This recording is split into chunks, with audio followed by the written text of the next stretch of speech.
प्रणाम, नमस्ते, सत श्री अकाल। आपका फिर से एक बार समर्थ 78 यूट्यूब चैनल पर स्वागत है।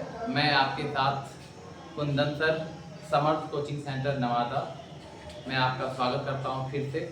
आज मैं क्लास 11 का एक टॉपिक जिसे हम लोग जीवों में विविधता के नाम से जानते हैं वो मैं आपके साथ डिस्कस करूंगा और मैं आपको एक एक पॉइंट को एकदम अच्छे से एक्सप्लेन करूंगा ताकि आप अच्छे से 11 के सभी टॉपिक्स को अच्छे से क्लियर कर पाओ और समझ पाओ।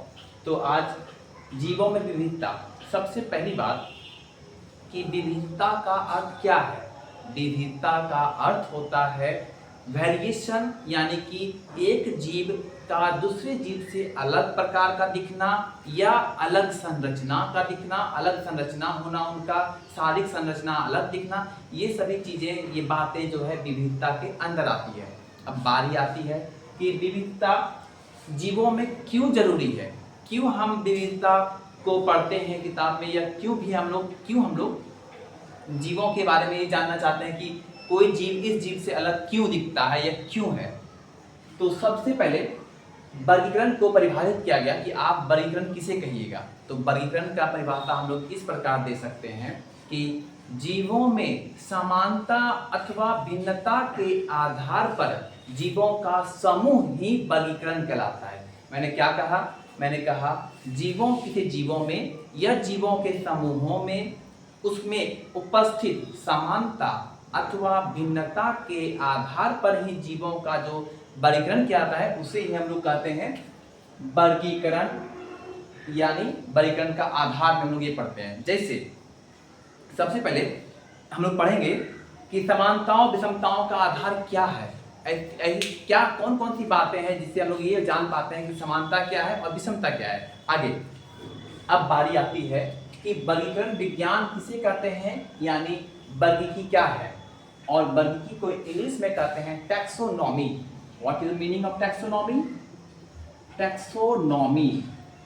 टैक्सोनॉमी का अर्थ है कि आपने जो वर्गीकरण किया उस वर्गीकरण का एक विषय बनाकर, उसको एक हम लोग सब्जेक्ट बनाकर उस पर गहराई से जीवों का अध्ययन करते हैं, तो वही कहा गया वर्गीकरण का विज्ञान, यानी टैक्सोनॉमी। Taxonomy it means वर्गीकी।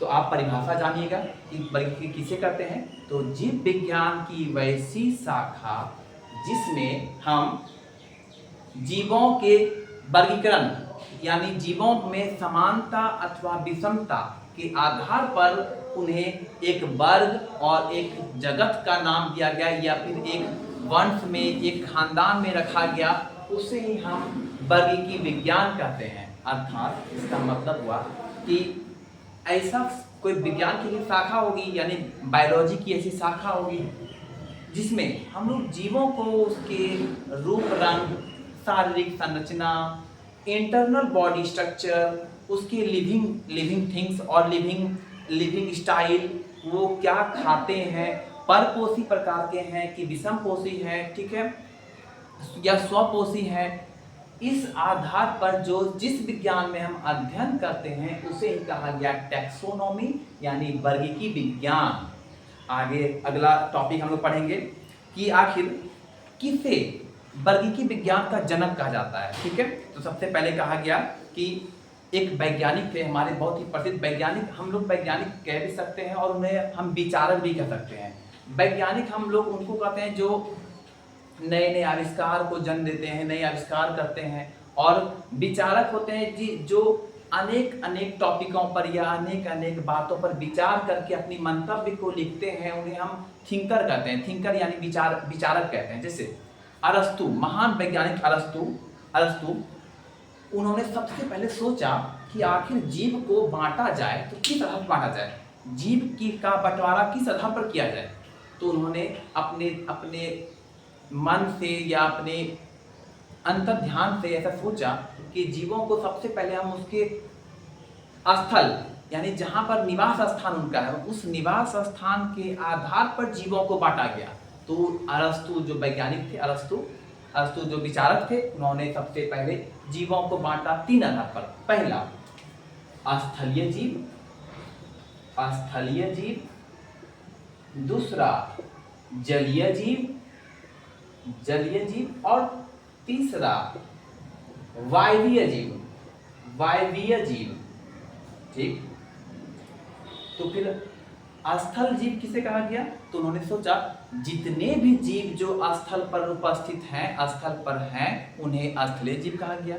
जितने जीव, चाहे वो छोटे से छोटे माइक्रो ऑर्गेनिज्म हो, चाहे वो अमीबा हो, या फिर एक बड़ा हाथी ही क्यों ना हो, ये सभी जीव को उन्होंने बोला कि आप इन सभी जीवों को स्थलीय जीव के रूप में डालिए और वर्गीकरण कीजिए, स्थलीय जीव में डालिए। दूसरा जलीय जीव, चाहे छोटे से छोटे युगलीना हो या पैरामीशियम हो से लेकर के बड़ा व्हेल तक हो, उन सभी जीवों को एक ही वर्ग में डाला गया और उसे कहा गया जलीय जीव। तीसरी बात कौन आती है? तीसरा वर्गीकरण जो है वो है वायवीय जीव। ऐसे जीव जो वायु में उपस्थित हैं या वायु में रहते हैं या उनका निवास स्थान वायु से है, वायु से जुड़े हैं, उन्हें कहा गया वायवीय जीव। जैसे वायरस है, बैक्टीरिया, वायरस को हम लोग कह सकते हैं क्योंकि वो वायवीय जीव है, वायु से एक जगह से दूसरी जगह ट्रांसफर हो सकते हैं, तो उन्हें कहा गया वायवीय जीव। अब बारी आती है कि एक महान विचारक थे जिन्होंने पहली बार 18वीं शताब्दी में, उनका नाम था कैरोलस लिनियस।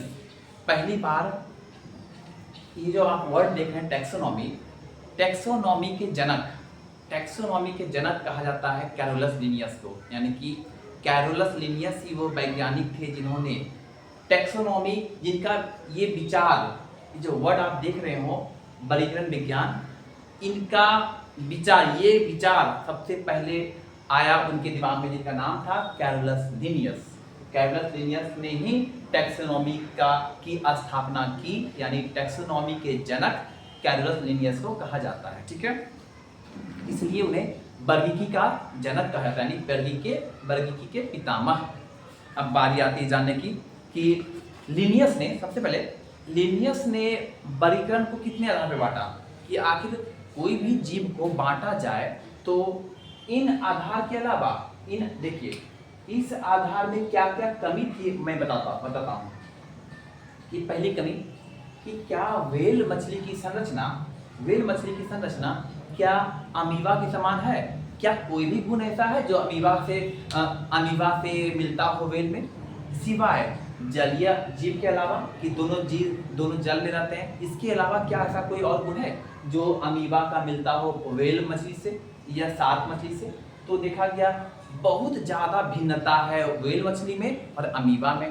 तो उन्होंने सोचा कि इस प्रकार का बंटवारा या इस प्रकार का वर्गीकरण ये संभव नहीं है और किसी भी तरीके से जायज नहीं लगता है। तो उन्होंने बोला ये वर्गीकरण का आधार जो है थोड़ा सा प्रॉब्लम, आगे भविष्य में प्रॉब्लम क्रिएट कर सकता है, इसलिए उन्होंने बोला कि इस वर्गीकरण को हम लोग सही नहीं ठहरा पाएंगे। ये वर्गीकरण का आधार ही गलत है कि आप किसी भी बड़े जीव को या किसी जटिल प्रकार के जीव को किसी छोटे प्रकार के अमीबा से या छोटे प्रकार के जीव से आप एक समान रख रहे हैं, तो ये वर्गीकरण का आधार सही नहीं था। तो उन्होंने सोचा चलिए अब जीवों को उसके वर्गीकरण के आधार पर अलग तरीके से बांटा जाए। जैसे उन्होंने सबसे पहले कैरोलस लिनियस ने, जिन्हें वर्गीकी का पिता कहा जाता है, कैरोलस लिनियस ने जीव को चार छोटे छोटे इकाइयों में बांटा। उनका नाम था वंश, ठीक है, संघ, वर्ग, वंश तथा जाति। संघ को इंग्लिश में कहते हैं फाइलम, वर्ग को इंग्लिश में कहते हैं क्लास, वंश को कहते हैं जीनस, एंड जाति को कहते हैं स्पीसीज। यानी कि इन्होंने लिनियस, मेरे हिसाब से मैं तो मानूंगा कि कैरोलस लिनियस बहुत ही ज़्यादा जीनियस इंसान थे, बहुत ज़्यादा जीनियस, क्योंकि उन्होंने इंसान कहाँ इतना सा सोच के एक वर्गीकरण को जन्म दे रहा है, और कोई ऐसा इंसान जिन्होंने इतने ज़्यादा कॉम्प्लेक्स यानी जटिल प्रकार के वर्गीकरण को जन्म दिया। इसलिए मैं मानता हूँ कि कैरोलस लिनियस बहुत ही जीनियस इंसान रहे होंगे और बहुत ही सुपर ह्यूमन होंगे वो, जिन्होंने किसी भी जीव को इस प्रकार से बांटा, संघ, वर्ग, वंश, जाति। ठीक है, इस प्रकार से अगर पूछा जाए क्वेश्चन कि सबसे पहले संघ, वर्ग, वंश तथा जाति में जीवों को बांटने वाले वैज्ञानिक यानी विचारक का नाम बताइए, तो वो थे कार्लस लिनियस। अगला नाम अगर मैं बोलूं तो समय के साथ साथ कुछ ऐसे भी जीव आए जो कि बंटवारे में बाधा उत्पन्न करने लगे। यानी बाधा उत्पन्न करने का अर्थ है कि उन जीवों में कुछ गुण संघ और वर्ग दोनों में आने लगे। यानी कि बंटवारे के समय जब हम लोग उनको वर्गीकरण कर रहे थे तो वो इन प्रकार के हिस्सों में या इन प्रकार के स्थान पर वो फिट नहीं बैठ पा रहे थे। तब हम लोगों ने क्या किया, आगे समय के परिवर्तन के साथ साथ इसमें कुछ नए प्रकार के इकाइयों को जोड़ा, जिसे हम लोग कहते हैं किंगडम, जिसको हम लोग कहने लगे किंगडम, KINGDOM, किंगडम अर्थात जगत। अगला कुछ और भी है, जैसे kingdom, phylum, class, order, order, ठीक है। इस प्रकार से उन्होंने order, family, FAMILY, family, kingdom, phylum, class, order, family, genus, species. समय के परिवर्तन के साथ साथ, समय की मांग के साथ साथ जीव वैज्ञानिकों ने जीवों को इन 7 आधार पे बांटा। कौन कौन से? किंगडम, फिर फाइलम, फिर क्लास, फिर ऑर्डर, फिर फैमिली, फिर जीनस और फिर स्पीसीज। ये 7 भागों में बांटा उन्होंने, ताकि किसी भी जीव का एकदम से गहराई पूर्वक अध्ययन किया जा सके और उन्हें छोटे से छोटे सब क्लास, सब डिवीजन में बांटा जाए, ताकि किसी जीव में कोई भी ऐसी विषमता जो दोनों में पाई जाती है या समानता जो दोनों में पाई जाती है कॉमन ना हो जाए, कॉमन। तो उस प्रकार से जीवों के गहराई से अध्ययन करने के लिए उन्होंने पूरे जीव को इस प्रकार से बांटा। अब बारी आती है ये जानने की कि वर्गीकी और जैव विकास किस प्रकार हुआ, वर्गीकी तथा जैव विकास किस प्रकार से आगे बढ़ती गई। तो हमारा मानना है या इंसानों का ये मानना है कि जीव की उत्पत्ति इस धरती पर 3.5 बिलियन वर्ष पूर्व हुई थी। 3.5 बिलियन वर्ष, यानी हमारा मानना है ऐसा कि हम लोग मानते हैं, या कार्बन डेटिंग के मदद से या कोशिका की संरचना के आधार पर हम लोग ये मानते हैं कि इंसान, किसी भी जीव का जन्म इस धरती पर जो हुआ वो 3.5 बिलियन वर्ष पूर्व हुआ था। इसलिए हम लोग आगे लोग उस अनुसार अध्ययन करने लगे। क्या? ऐसी कोशिका, ऐसे जीव जो सबसे पहले जिस प्रकार के थे, जिनका संरचना शुरुआत में उनकी कोशिका की संरचना जैसी थी वैसी संरचना आज भी अगर है तो हम मानते हैं कि वो प्रोकैरियोटिक हैं। जीवों की कोशिका के आधार पर हम लोगों ने बांटा कि प्रोकैरियोटिक एंड यूकैरियोटिक। प्रोकैरियोटिक क्या है? ऐसे प्रकार के जीव। किस प्रकार के जीव को हम प्रोकैरियोटिक कहेंगे? तो ऐसे जीव जिसकी कोशिका की संरचना में, कोशिका में जितने भी कोशिकांग हैं वो कोशिका झिल्ली से डबल रूप से संरचित या डबल रूप से नहीं घिरे हुए हैं, तो उससे हम कहते हैं प्रोकैरियोटिक। प्रोकैरियोटिक प्रकार की कोशिका में जितने भी कोशिकांग हैं वो सभी के सभी बिखरे पड़े हैं या पूरे कोशिका में बिखरे पड़े हैं, या फिर उन कोशिकांग के चारों तरफ कोशिका झिल्ली अनुपस्थित है, उसे ही कहा गया प्रोकैरियोटिक। और भी एक गुण होता है प्रोकैरियोटिक में। प्रोकैरियोटिक प्रकार की कोशिका में वेल डिफाइंड मीन्स उसमें एकदम अच्छे प्रकार से एक पूर्ण रूप से केंद्रक जो होता है वो नहीं दिखता है, केंद्रक नहीं पाया जाता है। जबकि यूकैरियोटिक कोशिका में आ जाइए, यूकैरियोटिक प्रकार की कोशिका में वेल डेवलप कोशिका झिल्ली होती है, यानी कि कोशिका के चारों तरफ डबल लेयर कोशिका झिल्ली पाई जाती है। दूसरी बात, हर कोशिका के अंदर उपस्थित जो अंग है, जैसे राइबोसोम, जैसे माइटोकॉन्ड्रिया, जैसे गोल्जी उपकरण, जैसे लाइसोसोम, ये सभी कोशिकांग डबल स्ट्रक्चर होते हैं। डबल स्ट्रक्चर यानी उसके ऊपर डबल झिल्ली का लेयर होता है, तो इसलिए कहा गया ये सभी हैं यूकैरियोटिक। और दूसरी खासियत, यूकैरियोटिक प्रकार की कोशिका में कोशिका के अंदर जो केंद्रक उपस्थित हैं वो केंद्रक वेल डिफाइंड है। वेल डिफाइंड मतलब कि पूरी तरह से वो एक समूह में इकट्ठा है और कोशिका के अंदर केंद्रक में उपस्थित जो केंद्रक है उसमें एक जगह स्थिर है, एक अच्छे स्थान पर वह है, इसलिए कहा गया यूकैरियोटिक कोशिका। तो फिर जानना चाहिए हम लोगों को कि हम लोगों की कोशिका कैसी बनी है। तो हम लोगों की कोशिका यूकैरियोटिक है, यानी जिस प्रकार से इस समस्त दुनिया में ज़्यादातर जीव जो होते हैं, ज़्यादातर जो बीज होते हैं वो डाइकॉट होते हैं यानी द्विबीजपत्री होते हैं, उसी प्रकार से इस धरती पर, इस धरा पर ज़्यादातर जो जीव हैं वो सभी जीव जो हैं यूकैरियोटिक प्रकार के हैं और प्रोकैरियोटिक कोशिका बहुत कम ही है, बहुत कम। अब बारी आती है आखिर तो हम यूकैरियोटिक कोशिका को ज़्यादा डेवलप माने या प्रोकैरियोटिक को ज़्यादा डेवलप माने, कौन ज़्यादा डेवलप है? तो हम लोग ये देखते हैं, जैसे आप कल्पना करो एक स्मार्ट टीवी की, एक स्मार्ट टीवी आज स्मार्ट इसलिए बन पाया क्योंकि वो लगातार उस टीवी में परिवर्तन होते गया, समय के साथ साथ परिवर्तन होते रहा, तब जाके आज वो एक स्मार्ट टीवी के रूप में बन पाया है। अगली बात, स्मार्ट टीवी आप कल्पना करो जो पुरानी टीवी आती थी, बड़ी सी चौड़ी टीवी आती थी, उस टीवी में बस आप एक ही फंक्शन कर सकते थे। क्या? आपको बस आपको कनेक्ट करना है डीटीएच से, आप उसमें बस टीवी देख पाओगे और उसमें आप कोई भी काम नहीं कर सकते हो। लेकिन आज के स्मार्ट टीवी में आज कितना फंक्शन आ चुका है कि आप टीवी के अंदर इंस्टाग्राम चला सकते हो, टीवी में गूगल सर्च कर सकते हो, टीवी को कंप्यूटर बना सकते हो, यानी अर्थात टीवी को मॉनिटर में बदल सकते हो, टीवी को आप ऑनलाइन प्लेटफॉर्म पे जोड़ सकते हो, जैसे यूट्यूब देख सकते हो टीवी पर, जैसे आप कोई भी फेसबुक चला सकते हो टीवी पर। इसलिए टीवी को स्मार्ट टीवी कहा गया, क्योंकि आज की टीवी जो आज की नई जनरेशन की जो टीवी आ रही है वो स्मार्ट इसलिए है क्योंकि वो सभी प्रकार के एक्शन को दिखाती है, सभी प्रकार के काम को आप उसमें कर सकते हैं।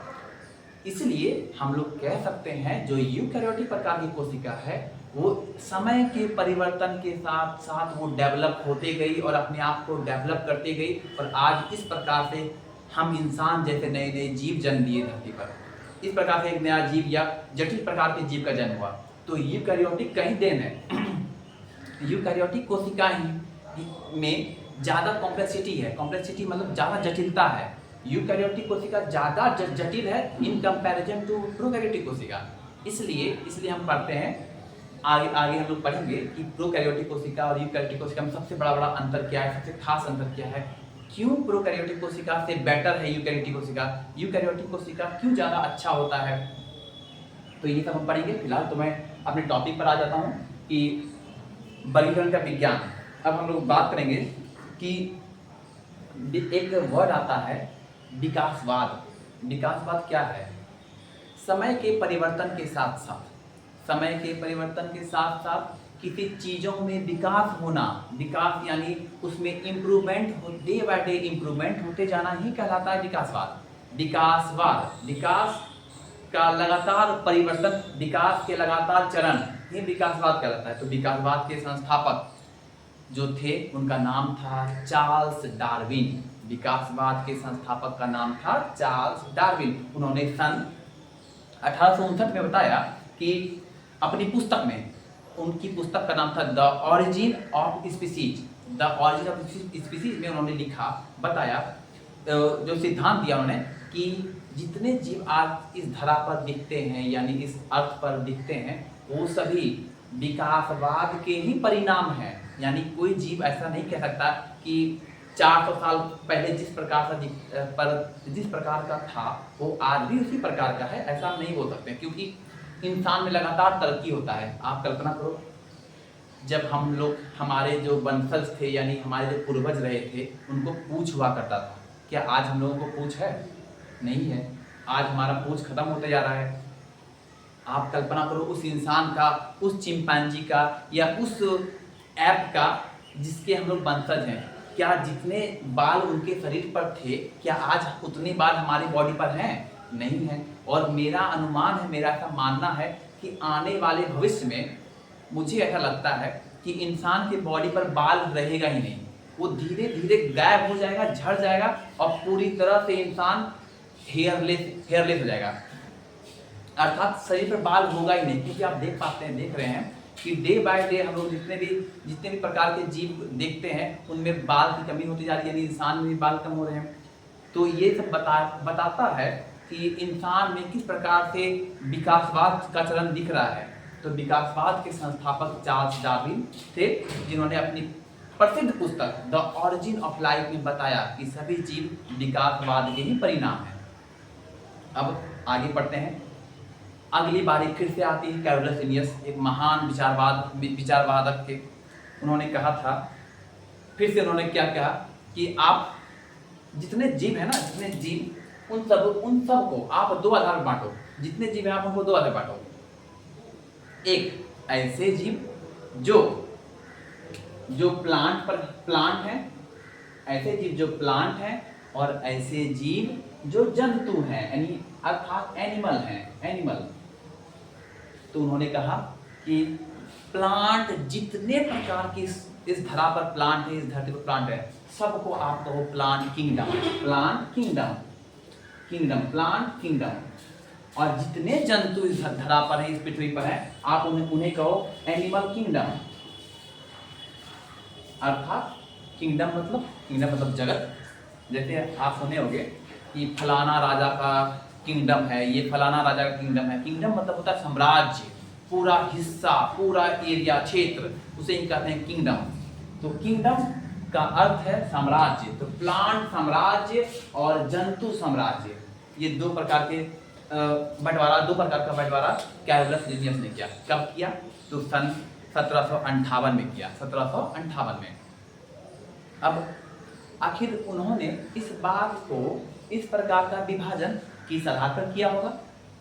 क्या उनके दिमाग में चला होगा जो उन्होंने इस आधार इनको विभाजन किया? प्लांट जितने पौधे हैं सबको प्लांट में डाल दिया, प्लांट किंगडम में, और जितने जंतु हैं सबको डाल दिया एनिमल किंगडम। क्या सोचा उन्होंने?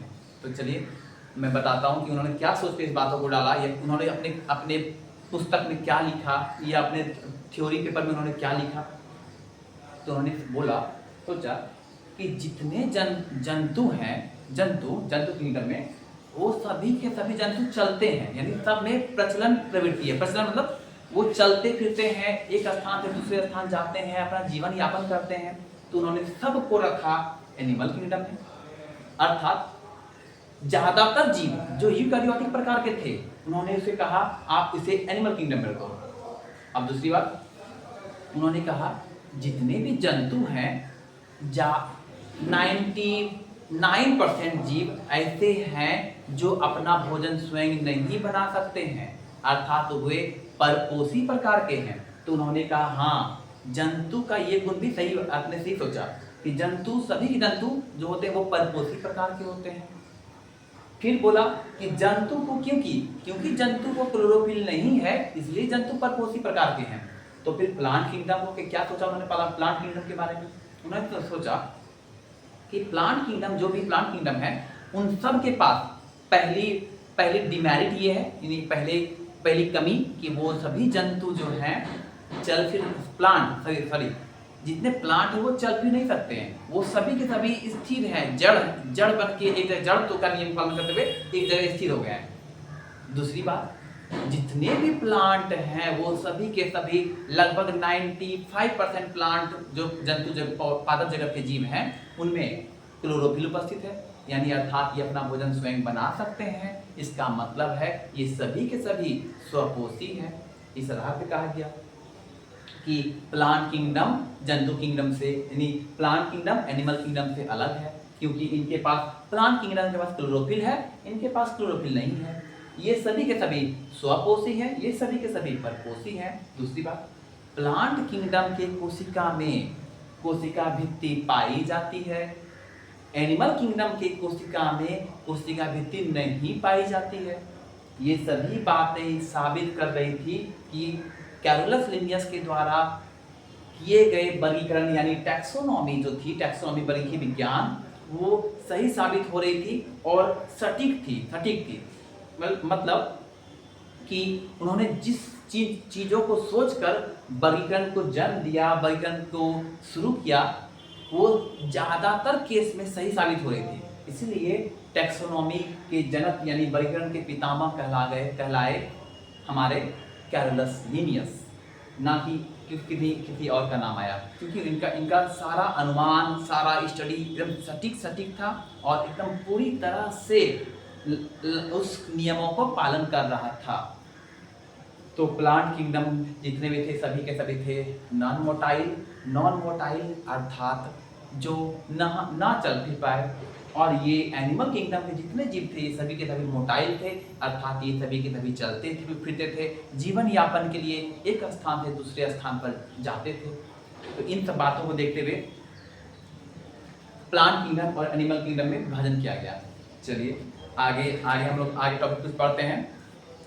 कुछ समय के बाद देखा गया और महान विचारक वैज्ञानिक आए, जीव वैज्ञानिक, उन्होंने कहा कि क्या आप कवक क्या आपने कवक देखा कभी?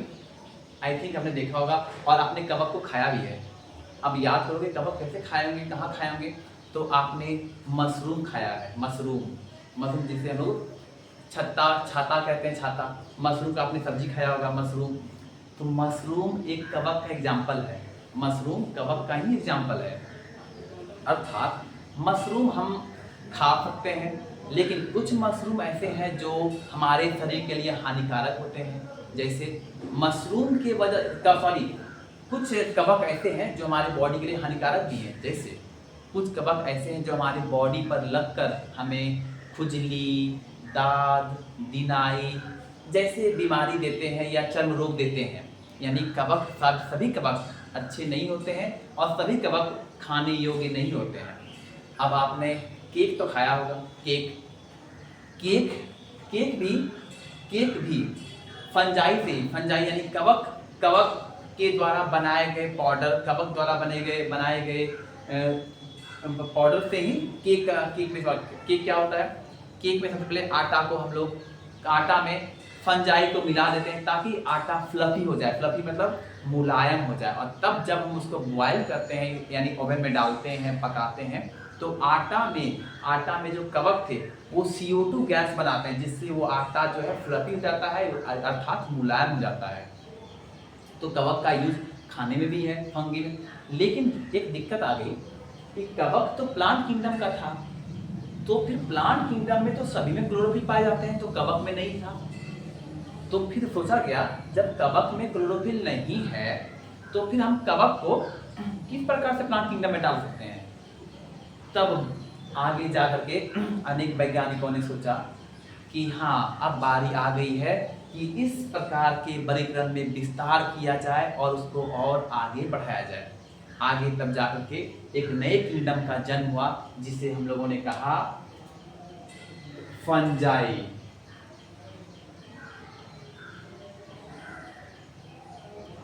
फंगी अर्थात इसमें कह सकते हैं फंगी। ठीक है, तो ये किंगडम था। तो सबसे पहले मैं बता दूं आपको कि टोटल अभी वर्तमान में जो हम लोग पढ़ते हैं उसमें 5 किंगडम है। 5 kingdom Monera, protista, fungi, Plantae और एनिमालिया मतलब एनिमल किंगडम।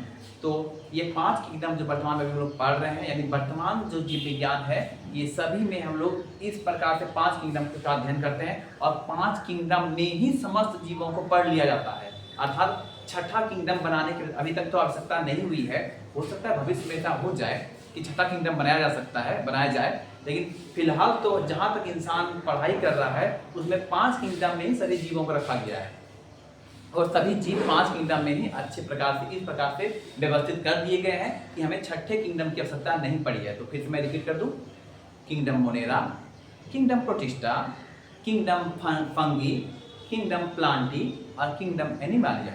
इस प्रकार से 5 किंगडम का जन्म हुआ और एक बहुत ही फेमस वैज्ञानिक थे, ठीक है, जिन्होंने तृतीय जगत की नींव रखी, जिसे हम लोग प्रोटिस्टा कहते हैं। तो प्रोटिस्टा की नींव रखने वाले वैज्ञानिक का नाम था E.H. हिकेल। उन्होंने ही सन 1866 में एक तृतीय जगत यानी कि प्रोटिस्टा जगत की नींव रखी और उनके नींवकर्ता का नाम था, नींव रखने वाले वैज्ञानिक का नाम था E.H. हिकेल। ठीक है, मैं फिलहाल अपने इतने सारे बातों को समझाते हुए मैं बस ये कहना चाहूँगा कि आगे की क्लास अगले दिन होगी, और आपको ये वीडियो कैसा लगा, ये वीडियो से आपने क्या सीखा, क्या कमी रह गई, क्या आप जानना चाहते थे या क्या आप जानना चाहते हो, ये सभी बात को आप कमेंट में लिखकर आप शेयर कर सकते हैं, या कमेंट में आप लिखकर बता सकते हैं कि आप ये जानना चाहते हो या ये आप और जानने की कोशिश कर रहे हो कि ये चीज़ क्या है, वो चीज़ क्या। मैं अगले अगले लेक्चर में, अगले वीडियो में इन सभी बातों पर डिस्कस करूँगा और आगे की पढ़ाई आगे करते रहूँगा। फिर से आपको धन्यवाद देते हुए कि आपने इतना कीमती समय अपना दिया हमारे वीडियो पर, इतने सारे ध्यानपूर्वक आपने पढ़ा या सीखा, इसके लिए आपका दिल से शुक्रिया, धन्यवाद है। और मैं चाहूँगा कि आप एक अच्छा इंसान बनो, सबसे पहले अच्छे से पढ़ के अपने माता पिता का नाम रोशन करो, उन्हें आप पर गर्व हो कि जब वो चले, जब वो मार्केट में जाएं तो उन्हें गर्व से महसूस हो कि ये मेरा बच्चा है, मैं इसका पिता हूँ। इसलिए अपने पिता को गर्व दीजिए, गर्व महसूस कराइए अपने पिता को, अपने माता पिता को, और अपने आसपास के लोगों को हमेशा प्यार दीजिए और अच्छे से पढ़ाई कीजिए और नाम रोशन कीजिए। इन्हीं सभी बातों के साथ मैं अपने वीडियो को समाप्त करता हूँ। Thank you very much.